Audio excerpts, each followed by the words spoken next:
Welcome back to Musonomics. I'm Larry Miller from the Music Business Program at NYU Steinhardt and the Sony Audio Institute. Most conversations about AI and music tend to fall into two camps. One is fear. Will AI replace artists? The other is opportunity, like how much money can be made.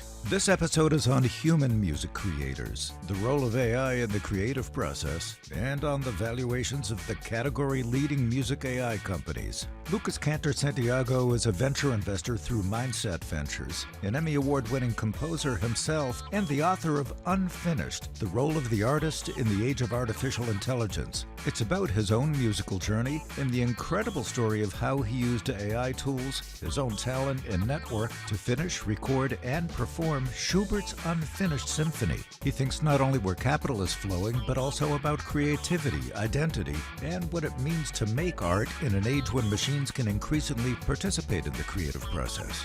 I want to talk a little bit about your life as a musician and composer, given your past and maybe a bit about your present. You make it sound like something happened to me. But tell me about that music thing that happened to you. When did that first happen? Yeah, well, it's when I was 14. I got into music because I played a guitar that was sitting in the student center in my middle school, and Emily Sokoloff, who was the most beautiful girl in my class, just walked past and said, "Hey, that's pretty cool."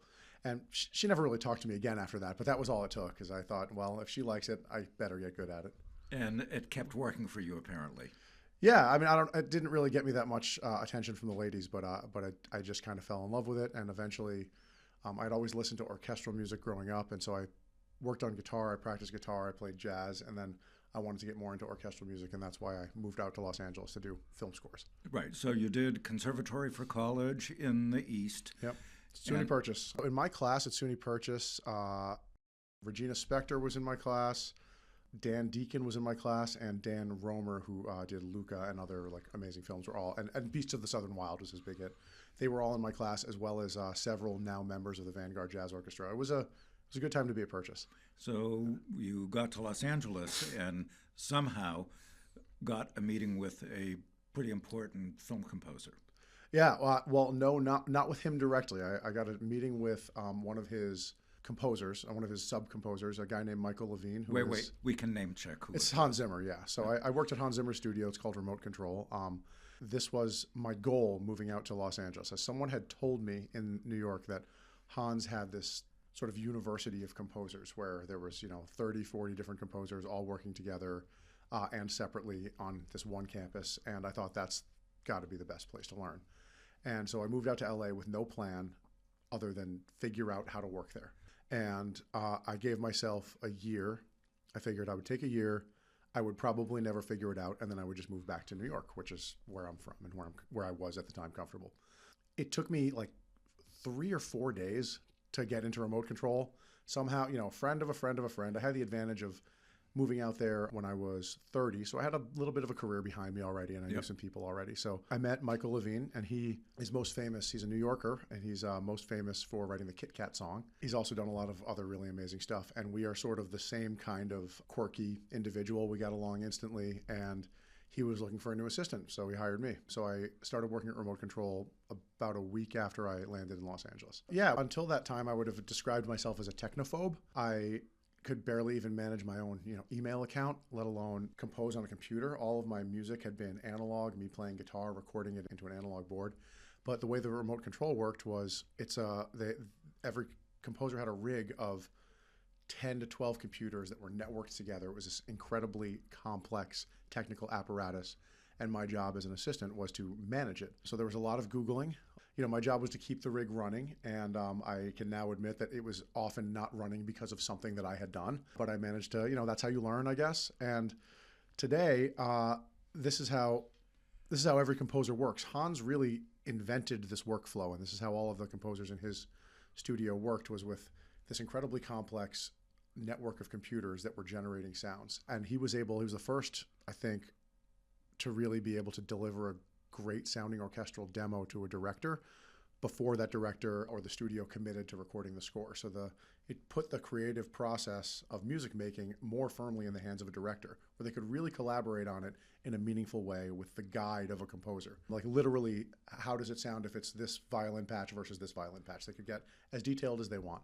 And so Hans really invented that workflow, and that is the workflow. Must have been a huge competitive advantage at the time for remote control. You just have to look at his credits in the 90s. I mean, he was from day one punching way above his weight, just as far as, how well known he was and how established he was. He immediately got amazing jobs and, of course, did, amazing things with these jobs, music that we still listen to today. And yeah, I think it was the technology is what enabled his creativity to reach such a vast audience.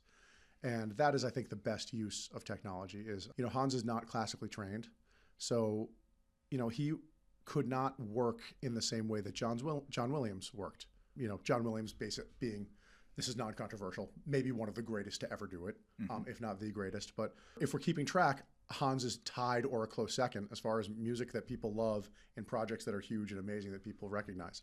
And he's not he's not classically trained. When he was in his 20s, he wasn't studying. Maybe he was studying scores, but he wasn't certainly reading them with the competence that a orchestral music student would. But he was able to make and learn how to make amazing, brilliant, beautiful orchestral music, despite the fact that he didn't have the classical training to do it because of his use of technology. What was the connective tissue then between your time at Remote Control and the unfinished symphony? Like I said, I came into remote control as a Luddite, and I left as an amateur technologist by necessity, because my job was just learning how to use this technology. I think I more or less mastered it, and then I was able to make music on my own. And I got a phone call from BMG, big music publisher, and they asked me to do a song, me and Michael, to do this together. They asked us to do a song with their artist that they just discovered in New Zealand. They thought she was going to be a big deal. So we did the song, we sent it to the client. They didn't really like it, and we kind of forgot about this. And then a few months later, that artist, Lorde, the artist from New Zealand, won a bunch of Grammys. Yeah, she won a bunch of Grammys, and she became the hottest artist on the planet. And they ended up using our song in the Hunger Games, which really opened some doors for me and got me recording with orchestras more. And as a result of that, I was going to London more, because where are the best orchestras is an open question. And I'm not ready to say that the best ones are in London, because I still think that Los Angeles has the best orchestras for film music. But the orchestras in London are quite amazing. But London does have the greatest recording studio in the world, and that is Abbey Road. And I will take all comers arguing about that. Abbey Road is hands down the best. It sounds the best. It's the best to record at. It's the best vibe. It has the coolest history, and I love everything about it. I've had the privilege of recording there many times. Going back and forth to London to do that, and I met some technologists who were at the time at Goldsmiths University. They have since become very, very close friends of mine, but they had this idea to finish Schubert's Unfinished Symphony. And originally this was going to be just like a grad school project that we would play it on we would do it in Sibelius and play it for a room full of grad students and have some beers. But then Huawei somehow heard about this capability, and Huawei, for Americans, was at the time the biggest cell phone manufacturer in the world. They just don't sell phones in the United States, but they were as big as, I think they were between Samsung and Apple at the time. And so they wanted to do this to unveil their new phone, the Mate 20 Pro. And they contacted my technologist friend, Mick Grierson, asked him if he could run this on their incredibly powerful phone, and he said absolutely he could. But they needed a composer to be the human. I think they initially just thought I would be the babysitter of the technology, and they couldn't find anyone who would do it, because at that time in 2019, anyone who had the requisite skill to command an orchestra and understand the intricacies and details of orchestral music was so opposed to technology that they wouldn't touch this project. They thought it was sacrilegious. And anybody who was technological enough to think it was amazing didn't have the experience with live orchestra. So I was later told that I was at the end of a pretty long list of people who said no to this project. So I'll take it. That's how entertainment works sometimes. But they hired me to do it, and they very quickly realized that Huawei very quickly realized that they didn't really know what they wanted out of this project. What they thought, I think, if they even thought it through this far, was that they thought that they would just press a button and they would get a symphony, whatever that means. But what is a symphony? Is it the sheet music? Is it a score? Is it the parts? Is it the parts and the conductor? Is it the orchestra? what is it? And they didn't have an answer to that. Is it the recording? Is it the recording? Is it a performance? Yeah, I mean, the manifestations of what music is are many, and they are all created differently, and they're all monetized differently, and there are humans behind all of them who are incredibly specialized. So I walked them through this process, and I said, well, this is how you produce an orchestral concert. I was lucky to have produced some with Michael Levine back in the day. And these are the types of people that you need. This is how much they cost. And I know all of them in the UK, so why don't you just let us handle this and we'll send you the bill. And they agreed to that. So we got a great orchestra, the little inside baseball. We had the London Symphony Orchestra booked, and there was a political problem with Huawei at the time, and they all backed out. But my very brilliant contractor realized, well, all these musicians have held those dates, and now they are free. So we can get them. We just can't call them the London Symphony Orchestra anymore. So we ended up with a lot of players from a very well-known orchestra, but without their branding. I'm not sure if I'm supposed to say that, but I don't know. 6 years have passed. It's probably fine. Why did the sponsor land on the Unfinished Symphony? What was it about that work that was the obvious thing for them to do? I mean, just say an Unfinished Symphony out loud. It just is such an evocative phrase. It evokes Schubert as the composer, and I think people think of him slaving away in a candlelit room with a quill pen, feverishly trying to write before the syphilis finally overtakes his brain, and he drops dead with his pen on the paper. Is that what actually happened? No, it's not. He was a peripatetic and kind of ADD composer, and he just forgot about this piece, probably. Other theories from Schubert scholars are that he repurposed the second, the third, and fourth movements, which are the missing ones, to other projects just because of time. I think he would have come back to it later in his career. And we know that he didn't die writing the 8th Symphony because there is a finished 9th Symphony. So I think it's still a beautiful way to think about this work. But the reality is that, like so many of us artists in the world, he just had a lot going on. And he was probably going to come back to this later, but he passed away tragically in his 30s before he could. So we were working on this piece, trying to get Huawei to, we were trying to walk them through the process of producing an orchestral concert, and they finally said, listen, you're just going to have to come out and do all the press and, sort of be the face of this thing, because somebody has to. This was a realization for them because until that moment, I think they thought of this as a pure technological project. And once they really thought through the logistics of it, they realized that without a person introducing this, it's a meaningless exercise.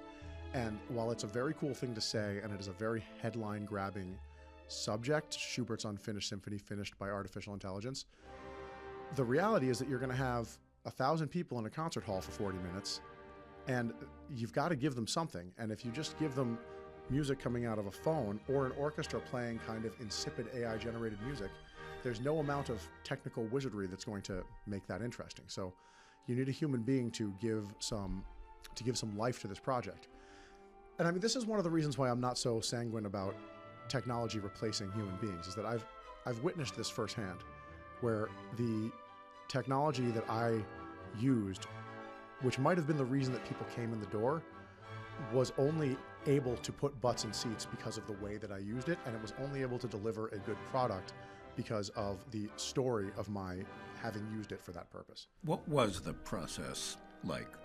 For the Unfinished Symphony, the process was, we went back and forth because initially it did not work at all. So the first thing that we did was train the model. It was an LSTM, so this is at this point ancient technology, but it was cutting edge at the time. But we trained it on all of the audio of Schubert's work, so just everything that Schubert had done and recorded. And it just, when we would prompt it with a melody from the Unfinished Symphony, the finished part, it would give us back what we called cats walking on a piano. Literally random sounds. Nonsense. With no discernible continuity. And I realized that this was because a machine doesn't really have any context at all for what music is. So hearing the manifestation of music that we all think of as the piece now, which is the recording, implies so much information that we have in our brains that is not actually in the waves that are being transmitted digitally that it's impossible for a third-party observer without that context to understand anything about it. We think about music as a universal language, and among humans to some degree maybe it is, but it is by no means intelligible without the context of our culture and our musical history. And I don't mean to say that it is less enjoyable without that context. I mean to say that it is unintelligible without that context. And that is context that we all possess. So is it universal human context, or does the context vary depending on who we are and where we are from and what we've been exposed to? Both. So the context varies based on who we are. The context of what music means and what music means to you varies based on who you are and what your experiences are with different types of music. It also is different from person to person. So it's from culture to culture and from person to person. What is universal about music is that people who are living on Earth broadly in 2026 broadly have similar enough experiences that music is going to affect them in similar ways. Almost nobody would go to a concert of Beethoven. So certainly no Western person would go to a concert of Beethoven and not feel something because they have some context for that music. And so in that sense, it is universal. It's universal among people alive today. It's not universal in that an alien civilization would find music and understand what it meant to us. They might not even really know what its purpose was. I don't know. Who knows what aliens think? Yeah, that could be the title of this episode. Who knows what aliens think? We'll have to get Neil deGrasse Tyson in here. Yeah, I don't know if he knows either. But so it's universal. It seems universal because we all understand it. But there is music that we have that has come down to us that, devoid of its context, just sort of evokes otherworldliness, right? And I don't know if that's what it would have evoked to the people who understood it at the time. Plain chant comes to mind. So this was one of the things that I learned doing the Unfinished Symphony. Was the questions that I kept getting were, who put the emotion in the symphony? Because everyone agreed that there was some emotion there. Was it you or the AI? And the answer is that the listener puts the emotion into the symphony. And the evidence for this is simply that if you go to a concert with a friend, the thing you do after the concert is over is talk about it. If you both experienced the exact same emotional journey, there's really nothing to talk about. Right. It's the same way that if you don't have discussions about the prices on a menu. You just agree that that's reality and move on with your life. But everybody has a different experience when they go to a concert. And one of my favorite quotes, and I do not know who I'm stealing it from, is that if you when you go to a concert, it makes you a more interesting person for the rest of your life. Huh. We'll have to source that somehow. Yeah. So you completed the work. There were 2 rehearsals, and then there was a live performance in London. Yeah. And you were there on the stage, I think. No, I was in the audience. I was seated between. So the head of Huawei Europe was there. I think he has an even bigger title now, but at the time he was the head of Huawei Europe, which was a multi-hundreds of billions of dollars of responsibility. He was a very important man, is still a very important man. And his security asked me if I would sit next to him for the premiere. So I was seated between him and my father-in-law and one of my best friends in the world. They were all kind of sitting around me and next to me. With a piece of music, a new piece of music premiere, you really never know how it's going to go. You work on it in solitude for a while.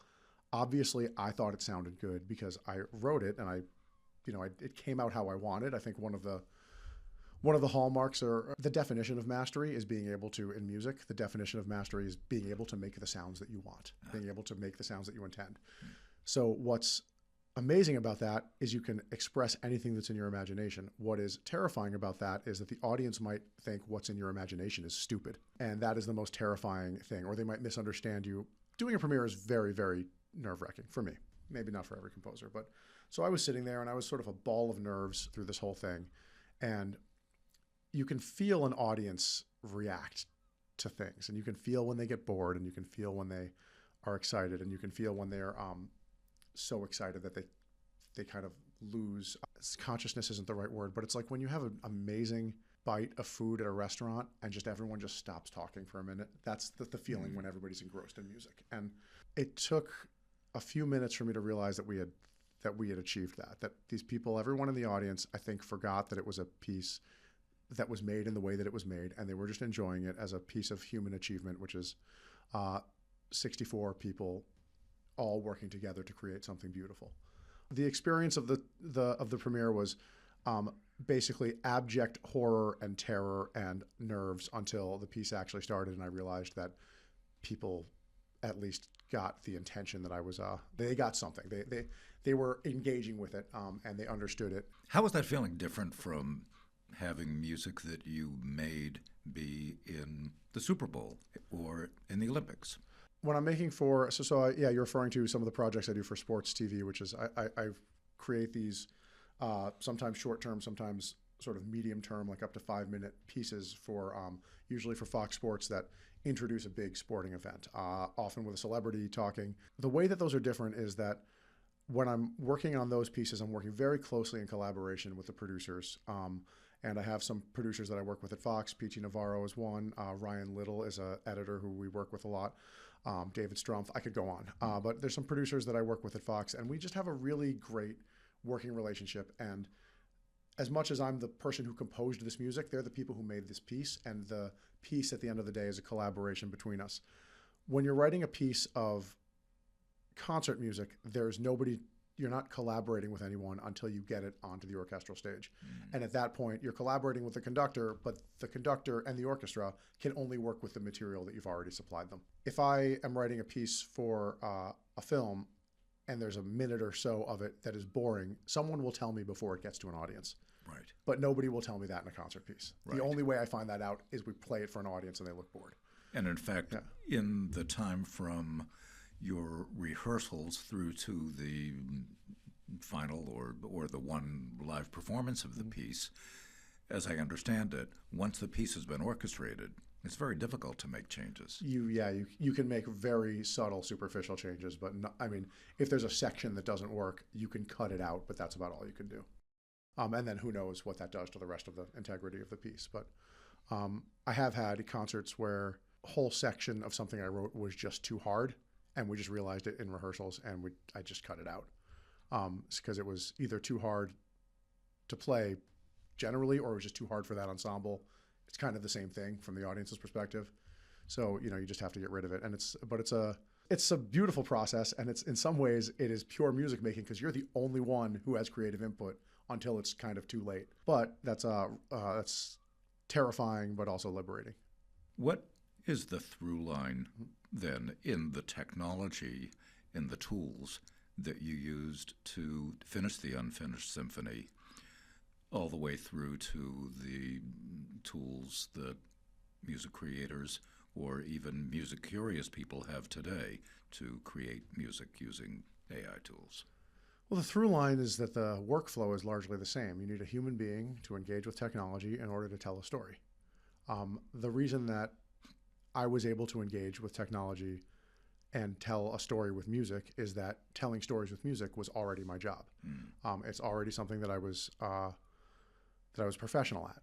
When people are engaging with tools like Suno and Udio, and I mean, I like to pick on Suno because they're the biggest, but they're not the only ones. And it's, they're just the ones I usually use, but they're all sort of guilty of the same sins, and they all have the same things to recommend them as well. But when you're engaging with a tool like this, it's fantastic. It makes music that sounds professional, sonically professional, can generate ideas that seem clever, and it can save time in a sort of ideation that is not particularly useful to me, but is useful to other producers. But at the end of the day, it's a human being using technology to tell a story, which is the exact same thing that a Neolithic Homo sapien playing a bone flute that they made themselves is doing. You are an investor too through Mindset Ventures. That is true. How does your work as a composer inform the investment thesis at Mindset? Yeah, I mean, it almost is the investment thesis at Mindset. The fund was born because, as I mentioned, I was really the only composer who was willing to engage with this technology in 2019. And as a result of that dubious distinction, I started hearing from a lot of music tech companies. And they would just sort of show me their thing, and I would give them my advice. I did not know that this was a job you could do. I just was doing favors for interesting people, and I found it fascinating. And I noticed over the years that the companies that were creating products that I found to be interesting and useful and that I would have used just could not secure any funding. And an exception to name check Daniel Rowland, is Lander. Lander was one that I loved and investors loved. And I think that is largely to the credit of the team and Pascal and Daniel just being able to really articulate their message very clearly. But so many others I saw that just, I loved them, I would use them, and they could not find funding. And on the other side, I was seeing tools that I thought were just functional but useless. And these were having huge exits. And an example is, I mean, and there were so many of these at the time, but just like these generative music platforms where you press a button and you get music. I mean, this is at its core what Suno is. It's the original sales pitch to investors for Suno was that this is going to replace Spotify because music is a math problem and we've solved the math problem, and now nobody will ever listen to music created by a human again because what musicians are doing is solving math problems for us. And that's what composers are doing. That's obviously wrong. I mean, I think it's on its face wrong, but if you come from a tech background where disruption and mathematically based disruption has worked in the past, maybe it is something that has garnered you an unimaginable fortune, this seems like a reasonable sales pitch. You can tell that this is wrong because of the pivots that Suno has made since it's raised its money. It's as we're talking right now, Suno just raised another $200 million at a $5.5 billion valuation, which is, I think, double what it was 6 months ago. And 10 times what it should be, in my opinion, maybe more. It's a ridiculous valuation, frankly, for a company that makes generative music. And this is what I kept seeing at Mindset was that like these companies would have really big exits, but then their technology didn't really make it into the stack of whoever bought them. And it's because almost all music is not worth any money, almost all of it. So like making more music does not mean more money at all. This equation just doesn't work out. It's also because human beings, as I said before, connect with music on not on a technical level, but on an emotional level. And that emotional level is entirely dependent on their existing relationship to the music that they're hearing. Whether that relationship is through a property that they love, like K-pop Demon Hunter, or through a style that they're familiar with, K-pop again, or through a genre which they love, musicals. And I'm saying all this together because I think K-pop Demon Hunter is just one of the most successful song platforms in the world. Those songs are catchy and they're amazing and the movie is great. And that music will have purchase in the market for the next 50 or 60 years because everybody who sees it today will love it forever. And that's not because those songs are objectively anything. They're catchy. They speak to us in this time, in this generation. They're produced in a way that to us sounds modern, but is also sort of the highest level of production that we are able to do at this moment. The same way that like songs from the 80s that sound dated also sound cool because they were doing the best thing they could do at the time with the tools that they had. Right. All of this to say, the idea that generating music in a mathematical way, in a formulaic way, in order to sell, and the idea that people are going to consume this music just because it is like technically correct is something that I think any musician would think was absolutely ridiculous. But I don't know if they asked a lot of musicians when they raised their initial round. So let me come at this a slightly different way. Please. So in a world, to paraphrase from the trailer universe, in a world where music creation is easy and infinite, what becomes scarce and valuable? So first of all, music creation is already easy and infinite. Without the use of generative music, there is almost no technical barrier to making music. You need a phone or a laptop and some time. So in a world where Suno can short circuit the time to get something passable into the market, where the skill is still the same. The skill is like, what is a person doing to use these tools to tell a story?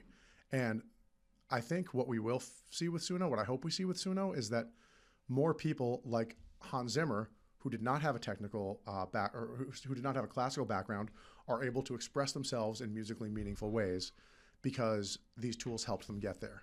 I guess they call that democratization. I don't know if that's a $5 billion company, but I love the idea that those tools might give the world more music.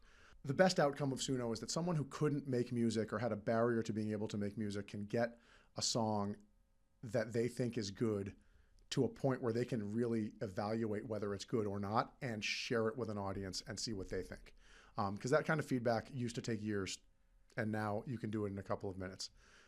I don't think we're going to see a huge uptick in who is able to make music that people resonate with, because that has always been an elite skill, and there's no technology that has really changed that I can think of.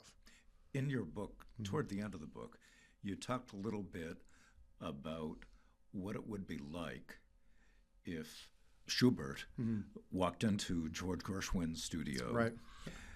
and then the difference, the utter difference, that would be the case if Gershwin were to work into your studio today. Yeah. So this section, and here I'll just paraphrase it for the listeners. But basically, if Bach, or we'll take Schubert, if Schubert were to show up in George Gershwin's studio, George Gershwin writing in the 30s, let's say 1930s, I think he would be kind of impressed by the mechanically created pencil, and all the sort of like little doodads. But basically, he would have found a writing implement, a piano, and some manuscript paper, which is exactly what his studio would have looked like. And he could have gotten more or less right to work. And they were separated by about 200 years. If Gershwin came into my studio, and we're separated by about 60 years, he wouldn't. I don't know if he would even. I mean, he would see the piano, but he wouldn't really recognize that this was a place you write music. I don't think. Is it an actual piano, or is it it's a a MIDI controller? keyboard? But I mean, Right, he would recognize the manual, so he would figure that it was some musical thing. And but he wouldn't even be able to turn it on. And this was really this section was born out of the fact that I lived this experience. Like, I walked into remote control for the first time and to Michael's studio, and I saw what I now know is a modern composing rig, and I didn't know what I was looking at. So you could have left me in that room, which is a room where Michael wrote many, many hours of extremely popular and valuable music. You could have left me in there for a month, and I don't know if I would have even figured out how to turn the computers on, or that was something you needed to do. And I think Gershwin would have the same experience in my studio. But the point of that section at the end is that it would only have taken Gershwin about an hour or two of conversation before he realized how interesting these tools were. And also, it would only take him a couple of days to be George Gershwin again.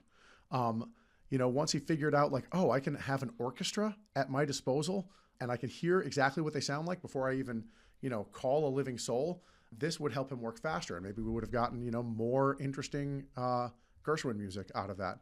And the counter example to this, and I think that the narrative that AI companies are pushing is that, like, I'm better than Gershwin because I can write music faster, which is, it's stupid. It's a stupid thing to think. Like, I'm like faster than Gershwin and I write different music than him because of the music that I've heard.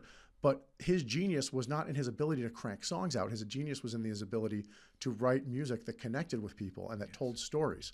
And the technology would not have changed that one bit. Would you hazard a guess as to what a music creation rig might look like a couple of decades from now? Yeah. I think it's going to be like, without sort of like sci-fi imagining future technologies that have no basis in reality, I think it's going to be very similar to what I have in my backpack with me right now, which is a small manual. So a manual, a keyboard, a small keyboard. I have a computer, which for me is a MacBook Pro, but in 30 years will be something entirely different. Certainly smaller and almost definitely way more powerful, and some way to listen in high fidelity. I think that those are the elements. Like you need a way to input, and using a manual that's how I work, but not everybody works that way. But I think if you're doing orchestral music, it is sort of the easiest way to work. But you need some way to input digital information, which is going to be with a manual. You need some way to input sonic information, which would be some kind of microphone. And you need a way to listen to what you're making. And then you need a way to manipulate it, which is right now the DAW, the computer. And whether that is a physical thing or some gesture-controlled interface. I can tell you that it won't be a gesture-controlled interface. And the reason for that is very simple. And apologies to any startup founders who are working on like a Minority Report style interface, but people can only hold their hands above their shoulders for a certain amount of time. And you can ask any boxer, like, you need to have your hands down, or you need to have your hands in like a guitar position, or like one of these natural and guitar is not even that natural, but you need to be in a natural ergonomic position in order to get your body to the point where you can do this kind of work. There's a reason that the technology and to sort of move things across screens with your hands in real time, like in that amazing Steven Spielberg movie Minority Report, it exists. We just don't use it because it's really not comfortable or ergonomic. It looks cool in a movie. So it's a good visual technique. It's what the weatherman uses, but the weatherman also just uses a laptop for his actual work. So I would imagine that it would be something, maybe it'll be something where you put on some glasses and you see all that stuff, and you're somehow able to get physical feedback through like haptic gloves or something. But you need to have that physical feedback. And this has been, people have really experimented with this. Like, mixing on an iPad is something that people will do in a pinch, but you need to be able to like touch the fader and not look at it, especially if you're manipulating MIDI CC. And you can't do that if it doesn't give you any physical feedback. You have made yourself really quite available to students and young people who are coming up. To your credit, much more so than maybe other similarly situated people. Thank you. If you were 22, coming out of school, what advice would you hope someone would give you? Well, I don't know what advice I hope someone would give me, but I can... As a young music creator. I would give a young music creator today the same advice that I got when I was 22, which is you have to learn how to make good music. It's really the only thing that sets you apart from anyone else. And, this is in my book, but a master has to master the medium of their time. So understanding how AI tools work is probably a good use of a young musician's time, but learning an instrument is all consuming. And young musicians, young conservatory students don't really have the psychological space for other stuff. But what I can tell you from the other side is that learning the instrument and learning music is the hard part. The technology is not difficult. And the evidence for this is that Suno et al. Bill themselves as this sort of no friction, low touch music interface, which if you are not good at music is going to deliver you music that sounds kind of okay. And if you're great at music, maybe it'll deliver you something amazing. So if you get good at music, you have a chance of making it in this business. The unfortunate reality of the music business is that before artificial intelligence, most people were going to fail anyway. It's an elite profession. It is dictated, the success in entertainment is temporary and also almost entirely random. So the Lord song that I referenced earlier, I got that job because Everybody Wants to Rule the World. Yeah, it was Lord's cover of Everybody Wants to Rule the World. And I got that job because it was the 4th of July and everyone else that this producer knew was on vacation. And so I was, I did a good job. I think the variable I was able to control was how ready I would be when an opportunity came about. But I could not control whether or not that opportunity would come or whether I would be in town. I just as easily could have been on vacation that weekend too. I just wasn't. And all of the successes I've had, I also talked about the Unfinished Symphony. I was just the only person who would do it. And I saw the value in it, but I don't know if that's to my credit. It very easily could have ended my career. And so the advice is to get good at music, which is your job, get good at storytelling, which is your job, learn how to collaborate and be a good teammate, and hope for the best. I think we can leave it there. All right. And I will hope for the best on your behalf as well.